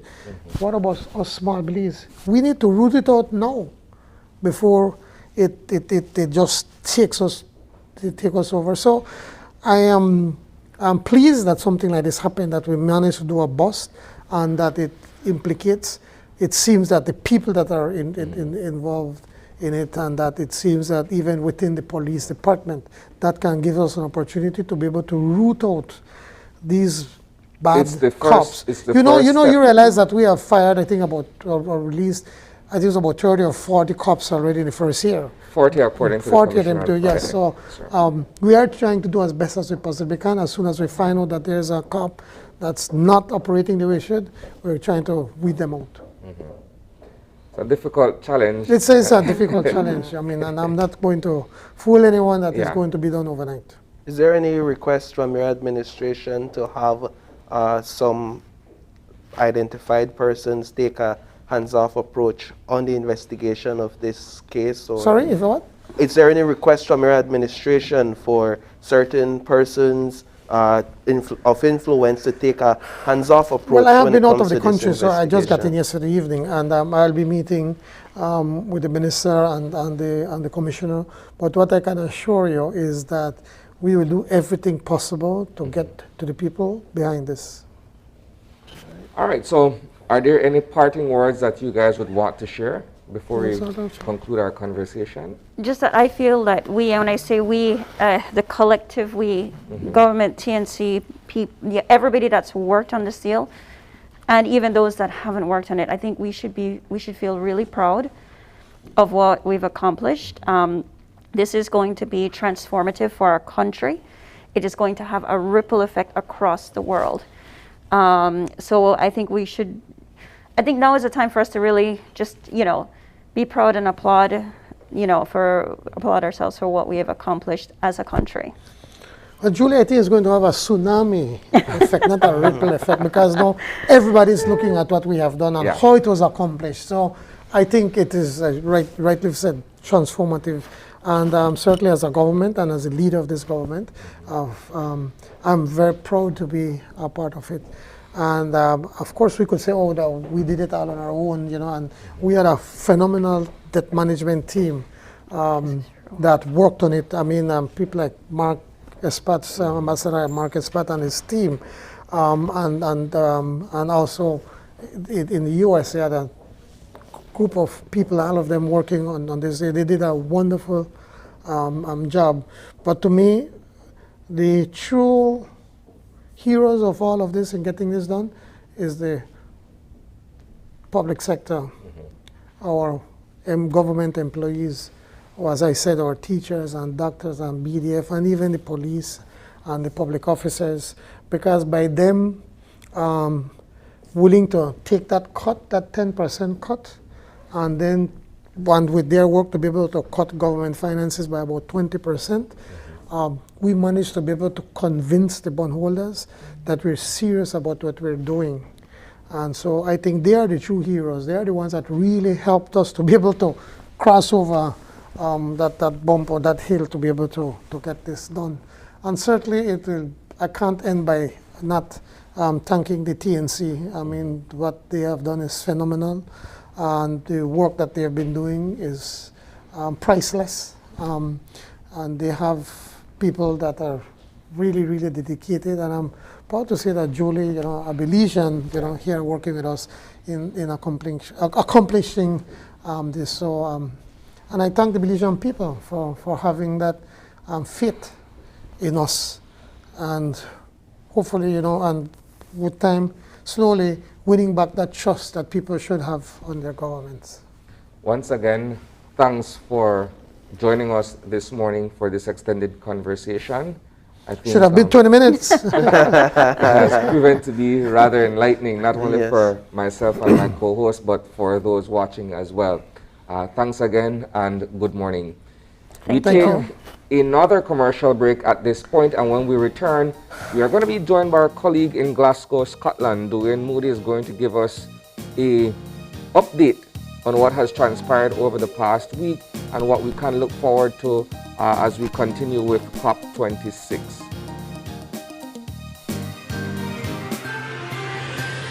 This COVID update was brought to you by Fulltech Systems, your technology center, where you'll come for the price, but stay for the service.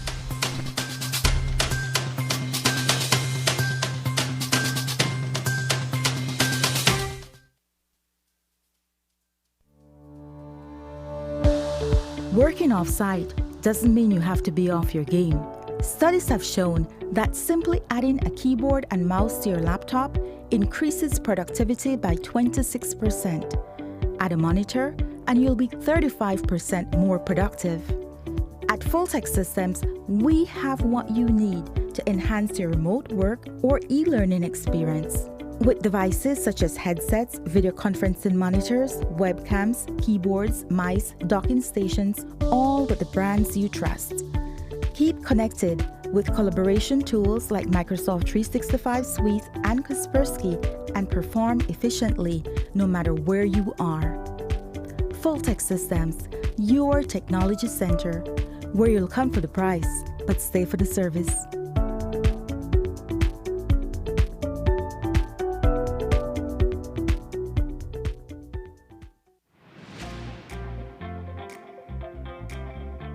With RF&G Insurance, you can request a quote, renew a policy, purchase a policy, and even file a claim effortlessly with WhatsApp.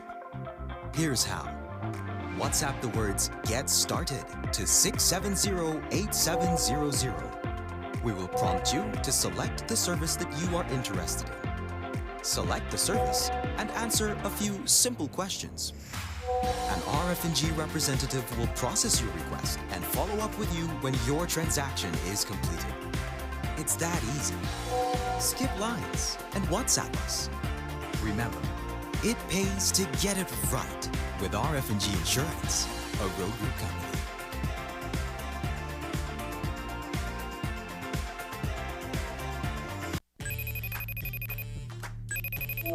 Hey son, how was your first day at Sixth Form? Really cool. It was great to see my friends, and I really love my teachers. I'm so happy to hear that. I'm sorry I wasn't there for your first day, but I'll be back from Corozal next week. It's okay, Dad. I can't wait to see you. Oh, and please remember, I still have some books I need to purchase. Ah, yes. Let me e-cash you that right now.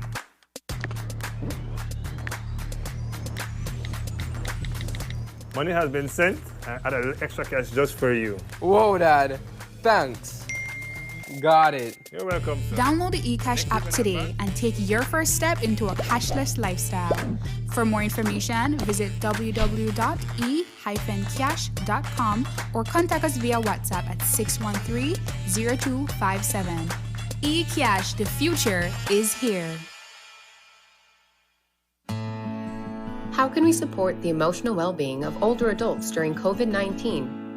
During the COVID-19 pandemic, and particularly while in quarantine, individuals, including older adults, may become more anxious, angry, stressed, agitated, or withdrawn, especially those who need healthcare assistance or have cognitive decline or dementia. Here are 4 strategies that can help you in supporting an older adult during this difficult time. 1. Communicate information and listen. Present with accurate, simple, and accessible information and facts about the COVID-19 outbreak, its progression, treatment, and effective strategies to prevent infection. Listen patiently to their needs and concerns. For older people with mild cognitive impairment or early stages of dementia, inform them of what is happening within their capacity and provide support to ease their anxiety and stress. 2. Promote positive mental and emotional health. Provide access to available mental health and psychosocial support services, also known as MHPSS services, for older adults and communicate when and how they can access them. Help older people keep regular routines and schedules as much as possible. You can also help them create new ones, including regular exercising, cleaning, daily chores, singing, painting, or other activities. Facilitate regular communication between older adults and their friends and families. 3. Help with medical needs. Make sure that older adults have at least up to 1 month of all the regular medicines that they may require. Explain how to use protective devices in a clear, concise way. Always be respectful and patient. 4. Assist with daily activities. Provide older people with details related to how and where they can get practical help if needed, like calling a taxi, dropping off supplies, having groceries delivered, and requesting medical care, as well as information on any locally available social support programs and services. For more information, consult the webpage of the Pan American Health Organization, www.paho.org/coronavirus. And we'll be back in a few, so stay tuned. Thanks, Jen. Hey there, we know you have to head out to work shortly, but don't forget that you can stay tuned by watching us on our Facebook live stream. Find us at Open Your Eyes BC, and you can continue watching there. You can also download Facebook Watch on your streaming device, and you can watch at your own convenience. And for all the behind the scenes fun, follow us on Instagram at OYE Belize. So, find us and follow us today.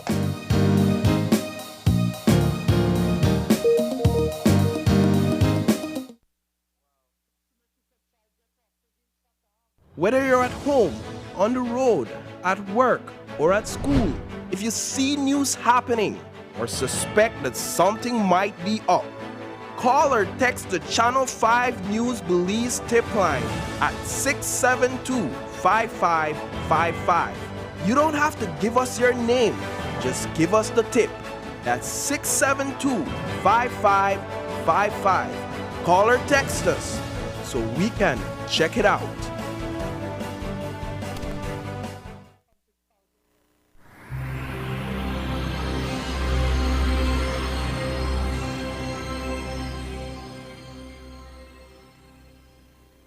And welcome back. We proceed with our second segment this morning, where we are joined by our colleague Dwayne Moody, who is presently in Glasgow, Scotland, as he is there as a reporter covering what's taking place with COP26.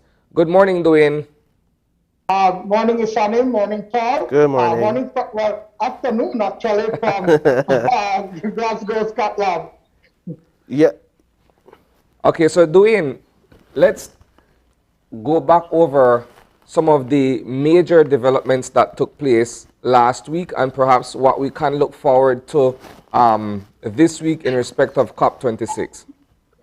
All right, so as you all know, the COP26 began on October 31st, and going straight into November 1st and 2nd, there was the World Leaders Summit, where world leaders, heads of state from 100 plus countries converged here in Glasgow to discuss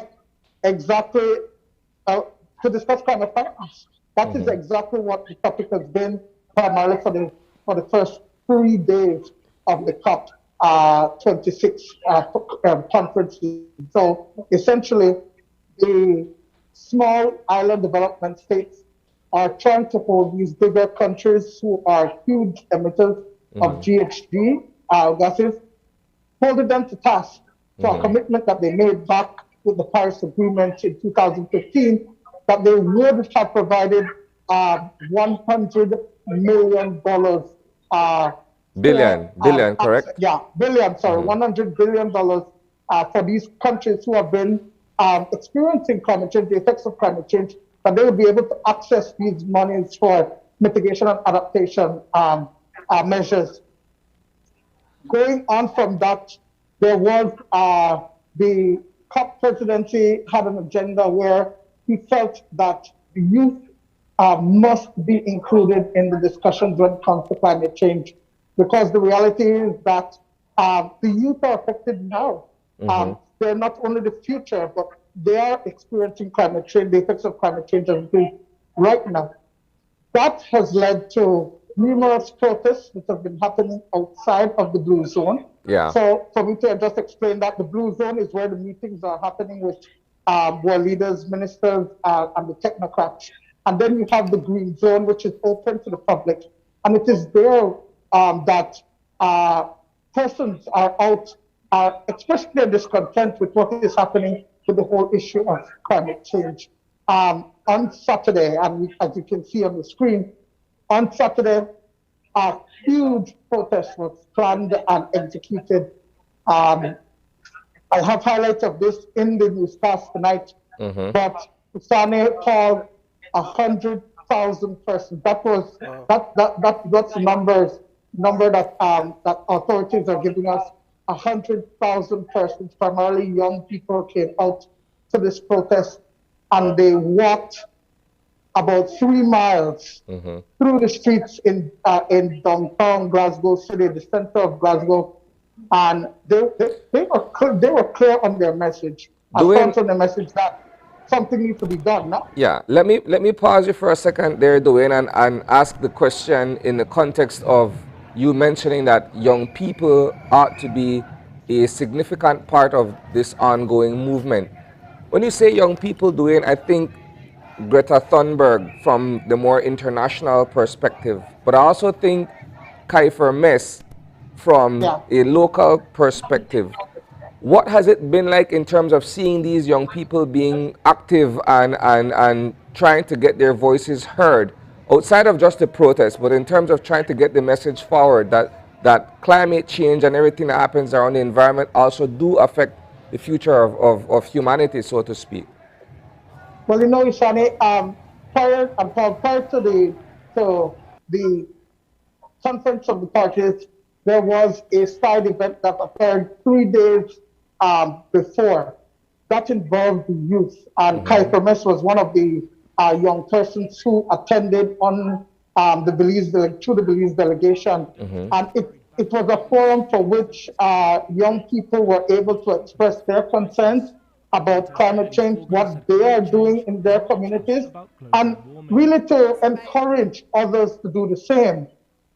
That message has continued through the conference, where you have all these pavilions set up and you have young people also participating there. Now, I was able to meet another Belizean youth that is attending the COP, but only as an observer. He was at this youth meeting that happened with Kiefer, and then he continued on to just be an observer for the COP26. He's a Chevening scholar that recently moved here to the UK, and he himself has been doing so much work in his community in San Juan, having experienced climate change to its fullest. And he gave us an example as well, talking about, you know, San Juan village in Stan Creek is really part of the banana belt. And they've been affected by hurricanes, all of that, which is part of the bigger issue of climate change and the economic strains and issues that come along with it, and joblessness, when you have these kind of phenomena affecting these areas. And so from a personal perspective, they're here giving their stories. And I think that is what the COP has provided, a forum for everyone to be able to say what is happening in their respective countries, and holding these bigger countries, part of the G20, holding them to task. Now, from what we were able to notice and what was confirmed is that China has not been represented here. They didn't send anyone, but China is emitting 20% of the greenhouse gases worldwide. And so there is a concern there for these bigger countries not participating the way they should. But beyond participation is whether or not they're able to realistically live up to the agreements that they have signed. You would recall that in 2015, we had, coming out of COP21, the Paris Agreement. You would also remember that subsequently, under President Donald Trump, the United States backed out of its commitment, right? And so now what you're describing is China, who is also part of the G20, not being able to uphold or live up to what it has agreed to under that particular accord, correct? Yes. Well, I totally agree, Sonny. That is what it is. And essentially, the U.S. has brought itself back to the table. During the World Leaders Summit, President Biden was here participating in it and saying, and pledging that, you know what, he and his government, they're going to do what is needed as much as they can, but they are going to do what is needed to commit to helping in reducing the amount of emissions that their country is emitting. Case in point, it was made clear by Prime Minister John Buscema that the U.S. itself is experiencing the effects of climate change in terms of fire, in terms of erosion along its coastline, things like that. So they see an interest there. Now, that really is just the backdrop as to what is happening this week. Today, former President, U.S. President Barack Obama is going to be in attendance. He will be addressing the ministers that are here at the COP. He was supposed to arrive at 2 p.m., but he's delayed. But he's supposed to give a presentation today. But not only that, there is a meeting of lead negotiators, the ministers as well, because going forward, it's the ministers of environment and sustainable development, climate change, that will now meet going on for the rest of this week. The idea is that there's been this huge gap in terms of countries living up to their commitments, and the projections by the IPCC is that if we continue on this trend, the climate is going to get warmer by 2.7% and not the 1.5 that was agreed to in the Paris Agreement. It's almost double the amount. It's frightening. And we had lead negotiator, Ambassador Janine Felsen, speak to us about it into some details. As a group. Let me just jump in. Speaking on commitment, do you get the sense on the ground that there's a renewed sense of seriousness from world leaders and the technocrats in terms of meeting those commitments, especially when it comes to assistance for small island states like Belize that are, in a sense, on the front lines where climate change is concerned? Is there that sense of renewed seriousness? Yes and no. Yes, in the sense that these small island development states, they're hopeful, and they're saying that they believe that it's going to happen. The flip side of that is that there is a fear that it might take too long to happen. The facts are that with the changing weather and the climate change, it's really affecting countries like Belize or Barrier Reef, from what I understand from Ambassador Felsen, is at the brink of being destroyed due to climate change. And something needs to happen, something needs to give. The loss and the damages that were reefs, or lands, the countries are experiencing, there has to be some level of compensation for these countries. And so those are some of the messages that they're going into these meetings this week, and they're sending to these bigger countries. Listen, we need to find a way to access funds so that these things can be mitigation and adaptation can take place. Okay, Dwayne, let me ask you a follow-up question here then. We were just joined by Prime Minister John Briseno on set earlier to discuss the Blue Bonds Initiative and, of course, his participation in the World Leaders Conference last week. From a reporter's perspective, from a journalistic point of view, if I may, what is your reaction to the address that was delivered by PM Briseno last week insofar as other world leaders being able to respond to what was being said? You're there firsthand. What was the reception like in terms of him being able to deliver his address, in terms of the messages and the points that he wanted to raise that are so critical? If I need that, unfortunately, when we arrived, we were not able to attend day one. Okay. Nevertheless, the PM did make his remarks, and we, of course, it was available online. One of the things that we've noticed, not only by PM Briseno, but by other prime ministers and heads of state, is that they weren't mincing words. They were putting aside diplomacy and really just expressing what is going on and the fact that things need to happen. So the messages were sent clear. So much so that when the Prime Minister left a particular meeting that they were having, we were able to get a comment from him, which really was heard by PM Boris Johnson. And the UK Prime Minister even responded to that and said, you know what, it is true.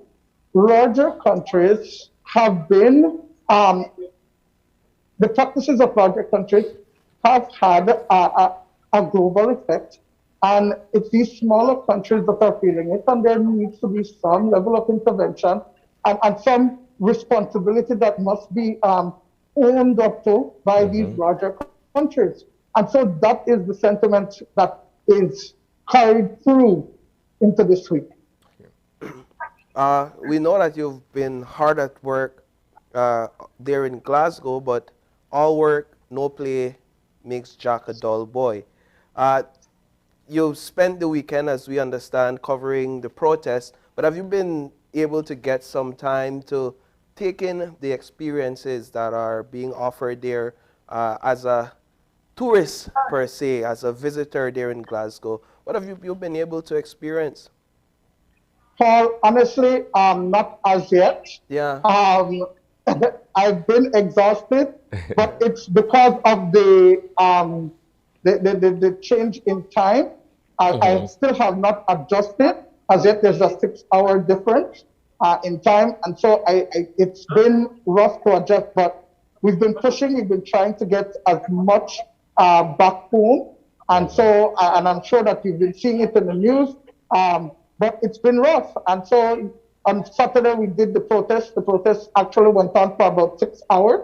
Wow. To get to the protest in Glasgow, we traveled about an hour and a half. That's one way. After I come and I had to walk the whole 3 miles. That's good, Dwayne. That's good. but we were able to really capture the sense of what was happening, and people from different walks of life and across generations, they were out there, sending a message to the leaders, because really you would think that Scotland is far removed from the Leaves, but there's so many persons that are connected to the Leaves. I found out some history where we had some loggers from the Leaves that migrated, that were brought to Scotland to deal with their logging trade here. Right. And their generation, they live here right now in Glasgow. Yeah. And so it's interesting that there is a connection to Belize. We have a UK Belize Association. There's also a botanical group that has been working with Belize as well. And so these are things that I'm trying to get some information on. I'm going to, of course, speak with some students that are studying here. There have been a lot of Belizeans that have studied here in the UK, specifically in Edinburgh and Scotland. One of those persons is the former CEO of the Ministry of Environment, Dr. Percival Cho, and many others. And so we're going to try to get as much of that. But back to your question, Paul, I have not been able to see the place as yet. I intend to, but maybe till next weekend. All right. Thanks a lot, Dwayne, and keep up the good work from Scotland, brother. All right. Thank you. Thank you, guys. Thank you. All right. So with that, we'll take a commercial break at this point, Paul. When we come back, it's to wrap up our show and get into our business of reporting for today.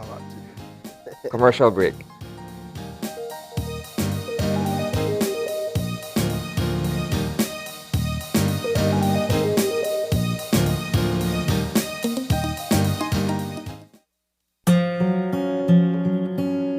If you are ailing due to a chronic disease and are left permanently invalid before retirement age, you may want to check if you qualify to receive invalidity benefit.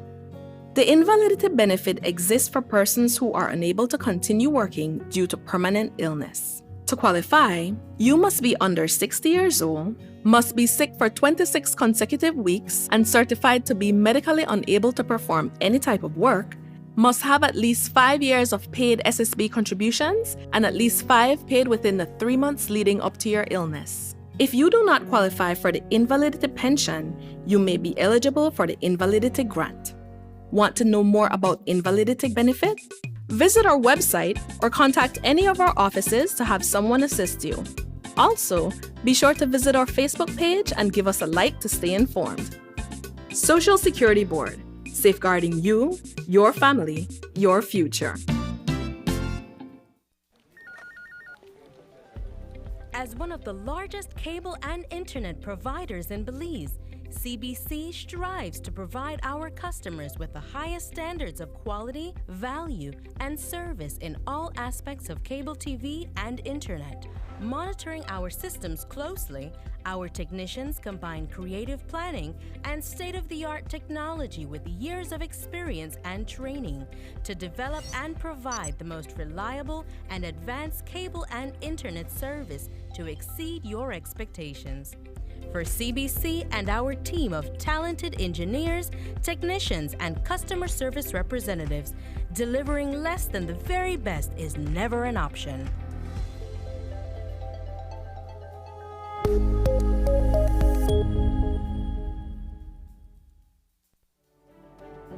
We have been a partner with Smart for over 10 plus years. We have a full Smart plan we use as our major driver for our business. We have a service that rolls over in that if you call one and it is busy, it rolls over to the next line. So once you call us, you can get us at any time. Before we got this Smart service, we were paying upwards of nearly $2,000 in phone bills. Since we've had our Smart service, we pay an average of about $600. So we've had tremendous saving, more than 50%. For the businesses, if you want to save money, switch to Smart because it is far more cost effective and the service is excellent. Smart continues to be innovative in bringing new technology and meaningful savings during these challenging times to businesses across Belize. Sign up for our VoIP technology or broadband packages and save more.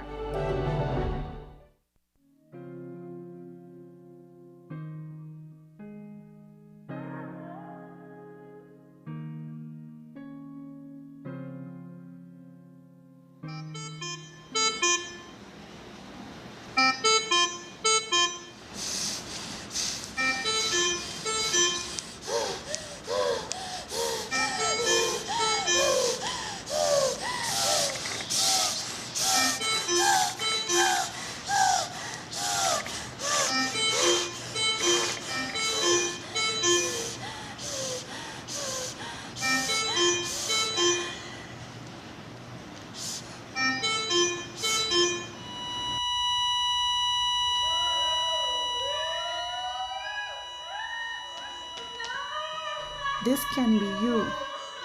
Get vaccinated. The life you save can be yours.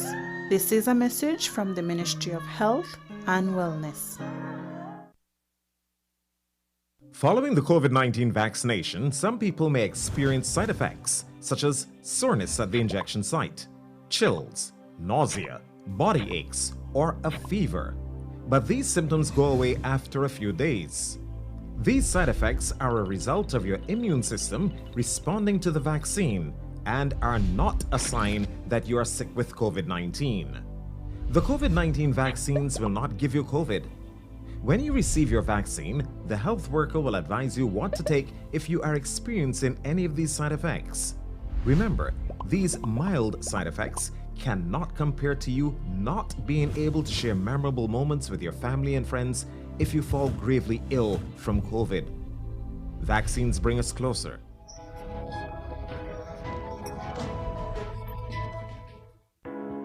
Imagine going through your entire day without the burden and risk of carrying cash on you. Belize's shift to digital wallets has begun with eCash. We can now skip the cash when collecting money or paying for our essentials, all while using a fast, easy, and secure platform. Simply add funds to your wallet via bank transfer or at an agent, and you're good to go. You will be able to make quick, easy payments simply by scanning QR codes.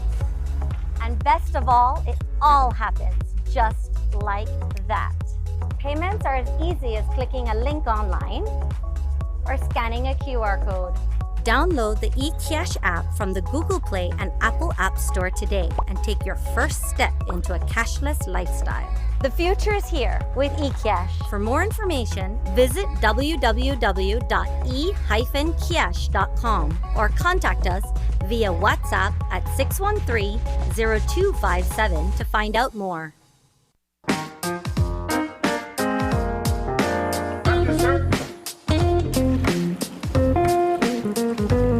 The TV you love is always with you, from live TV, sports, and on-demand titles. Choose your plan today. Plans start as low as $15 per month. My TV, entertainment, anytime, anywhere.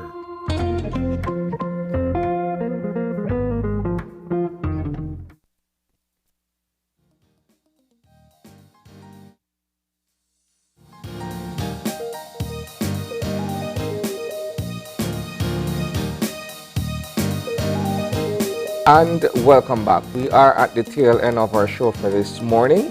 To recap briefly what we discussed in the first segment of the show, we had the Prime Minister of Belize, Honorable John Briceño, along with the Program Director for the Nature Conservancy, and we were able to discuss with them at length the Blue Bond Initiative. It's been quite the talk for some time in parliamentary circles, as well as in our Belizean society, what this means for us in terms of being able to successfully restructure and renegotiate what was the super bond, being able to save the monies, and now being able to perhaps see better investments made in terms of developing our country. It's an interesting conversation, and it's a complex issue. It's a complex deal. We briefly scratched the surface this morning. We know the economic benefits of the agreement. What I'm most interested in is the conservation part, because while the economic benefits does affect Belizeans at large, the marine conservation aspect has to do with people on the ground. These fishermen, these organizations, these conservation activists, how will they be able to use these funds hands-on in order to carry on the work? Because at the end of the day, a large majority of the work will be carried on by these people who are passionate about this, and then how it will affect Belize. But all in all, we're seeing the funds there. The funds are being set aside, earmarked for that. And so it's a conversation I believe we'll continue to have for months and years to come. Yeah. Well, it's a landmark achievement under this present administration. But as you rightfully mentioned, it's not the end-all, be-all. It's just the beginning of the journey towards being able to accomplish that within the 19 and 20 years, respectively. So that was the first conversation that we had. Our subsequent conversation was with Dwayne, who gave us an update from Glasgow, where he's attending on behalf of the Belize media, COP26. Right. You know, I was to mention, I do have a bit of Scottish lineage in me. You're a Scotsman? Perhaps I could have identified with Dwayne's revelation in terms of a certain Scottish settlement in Belize. I know that way back in the days, there were two brothers who initially settled in Belize for logging. One settled in the area known as Lemonal, that area, and then another came down this side. As I understand it, the Scottish man that came down to the west, sorry, I said this side, the west, is to be my great-great-grandfather. And so that is where I connect with the Scottish lineage. I don't know if you hear any Scottish in me, see any resemblance, but I feel like if I was in Glasgow, I would have fit well with my Scottish brothers and sisters. So interesting. That's a note. And that's without using any of these genealogy stuff to be able to retrace your heritage. Interesting. We want to leave, however, with a quick update on the conversation that we had during the Eye on the News segment earlier to say that those individuals who were named as part of this drug plane landing, they will be before the Belmopan Magistrates Court this morning, where they will be made to face their charges before being trooped to the Belize Central Prison.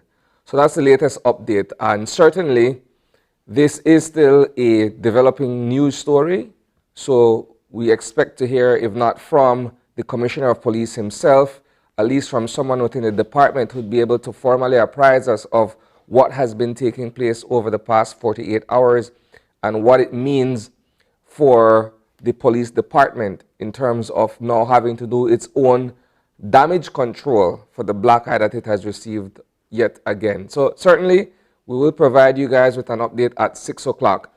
We will share with you our contact information if you guys want to be able to get in touch with us here at Open Your Eyes.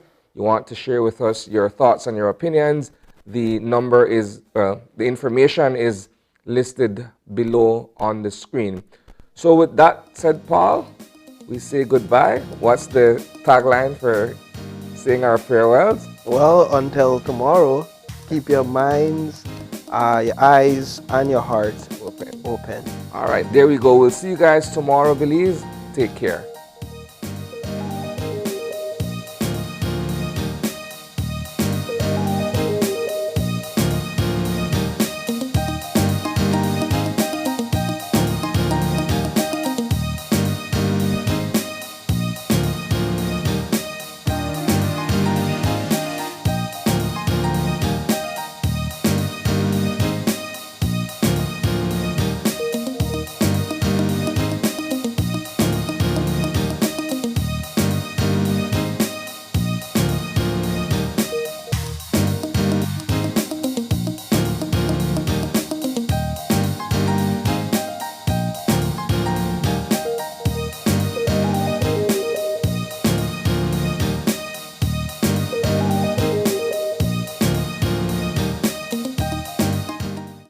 Open Your Eyes was brought to you by the Belize Bank. Our country, your bank.